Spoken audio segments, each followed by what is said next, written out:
Selamat siang, terima kasih atas rekan-rekan yang sudah hadir pada kegiatan hari ini. Selamat datang di diskusi refleksi kasus yang sudah rutin kita adakan setiap bulannya. Hari ini kita melakukan refleksi kasus yang telah kita sepakati sebelumnya, yaitu tentang anoreksia nervosa. Sebelum acaranya dimulai, kita sepakati terlebih dahulu waktu diskusi kita hari ini. Mau berapa menit? Bagaimana kalau 60 menit? Saya setuju. Oke, baiklah, seperti biasa, diharapkan semua peserta dapat mengikuti diskusi dengan baik dan mengikuti perjalanan diskusi dengan aktif. Untuk acara hari ini, materi akan disajikan selama 15 menit, dilanjutkan diskusi selama 30 menit. Kepada penyaji, dipersilakan untuk menyampaikan materi. Selamat siang semuanya, terima kasih kepada fasilitator yang sudah memperkenalkan saya untuk menyajikan materi. Baik, sebelumnya perkenalkan saya Perawat Mila. Di sini saya akan menyajikan sebuah kasus ya rekan-rekan semua. Nah, pada diskusi kali ini kita akan membahas mengenai anoreksia. Nah, anoreksia ini terjadi pada pasien Nona X yang berumur 18 tahun. Nona X ini saat dibawa ke rumah sakit ini dibawa oleh keluarganya dalam keadaan pingsan. Nah, jadi selama dirawat di RS, saya sudah memberikan asuhan perawatan sesuai dengan SOP yang berlaku. Selama ini saya sudah melakukan pengkajian secara menyeluruh dan sudah menentukan diagnosa dan sudah melakukan intervensi kepada keluarga dan pasien. Baik, dan untuk pasiennya saya sudah memberikan edukasi mengenai bahaya mengonsumsi obat diet tanpa resep dokter. Dan saya juga sudah berkolaborasi dengan ahli gizi untuk pemenuhan diet kepada pasien. Dan saya berkolaborasi dengan pihak farmasi untuk memberikan vitamin kepada pasien. Untuk hambatan keadaan pasien yang tidak kunjung membaik ini, BB-nya masih di atas normal dan sudah dijelaskan ya di sini berat badannya itu 75 kg. Setelah itu karena BB-nya masih di atas normal, tetap pasien bersikeras untuk melakukan diet dan sejauh ini masih mengkonsumsi obat diet tanpa resep dokter. Saya juga saat ini masih bingung, pasien masih sulit diajak berkomunikasi dengan saya, dan saya sudah berkomunikasi dengan keluarga bahwa pasien pernah berkata bahwa akhir ini temannya mengejek beliau dengan kondisi badannya yang masih gemuk ya.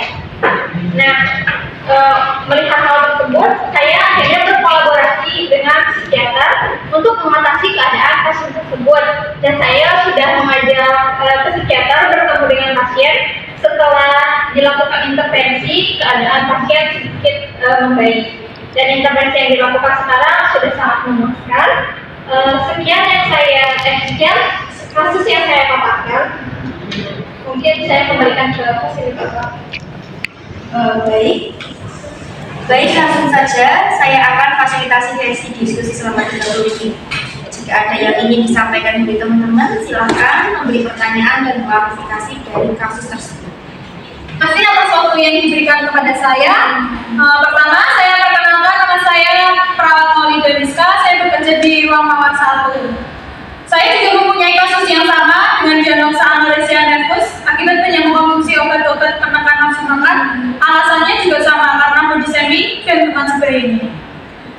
Intervensi yang saya berikan sama seperti perawat Mila. Selain itu, saya juga memperhatikan asupan gizi, juga harus memperhatikan kondisi psikologis pasien. Selain itu, perlu kolaborasi dengan ahli gizi seperti yang disampaikan perawat Mila tadi, dengan psikiatri, dan juga peran orang tua itu sangat penting. Dalam mengenai kasus ini, keluarga juga perlu memperhatikan asupan pola gizi maupun pola diet pasien. Keluarga juga harus berperan penting dalam proses penyembuhan pasien, misalnya menjadi support system, menjadi teman curhat pasien, dan juga menata pola makan pasien. Begitu saja yang bisa saya sampaikan. Baik, yang lain ada yang mau disampaikan lagi? introduksi saya izin bertanya. Perkenalkan, saya Perawat Inisiatif dari Ruang Mawar. Saya ingin bertanya, apakah dengan melakukan hal tersebut perawatan akan diberikan dengan efektif? Kemudian apa yang akan terjadi pada anoreksia nervos dengan gangguan psikologis? Baik, sebelumnya terima kasih atas pertanyaannya ya Mbak Maulida. Dan tadi tambahan dari Mbak Pista sangat bagus ya, itu bisa diterapkan oleh pasien. Baik, saya ingin menjawab. Jadi komplikasi yang terjadi pada anoreksia nervosa itu tidak hanya pada fisik saja. Bisa jadi terjadi di osteoporosis, gangguan elektrolit, gangguan ginjal, jantung, dan bahkan kematian organ lain. Juga anoreksia nervosa ini berkomplikasi pada psikis pasien seperti gangguan kepribadian, ingin bunuh diri, dan kecemasan yang berlebihan. Nah, selain itu, anoreksia juga itu diawali dengan dia terobsesi mendapatkan kondisi tubuh yang kurus sehingga dia melakukan pembatasan secara ekstrim dan mengkonsumsi obat-obatan tanpa resep dokter. Seperti itu, Mbak Maulida. Yesus. Ini memberi tanggapan atau saran sedikit tambahannya ya. Untuk pasien dan keluarga, jika nanti pasien sudah pulang, kita sebagai tenaga kesehatan bisa mengedukasi pasien dengan menganjurkan olahraga secara ringan saja, seperti jogging, senam. Selain itu juga bisa dengan cara membantu orang tua seperti menyapu, mengepel, dan juga menerapkan pola hidup sehat. Pasien juga dianjurkan untuk makan makanan sayuran dan buah untuk menghindari makanan yang berlemak dan cepat saji.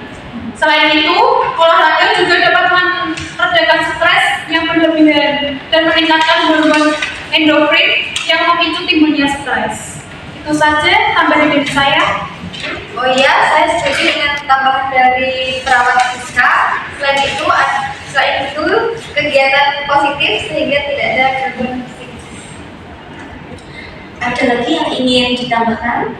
Mungkin sudah cukup. Oh, baik, saya cukupkan sesi diskusi ini. Saya simpulkan. Jadi anoreksia nervosa adalah kondisi seseorang dengan gangguan makan karena obsesi terhadap tubuh kurus sehingga melakukan diet ekstrim dan menggunakan obat-obatan untuk menekan nafsu makan.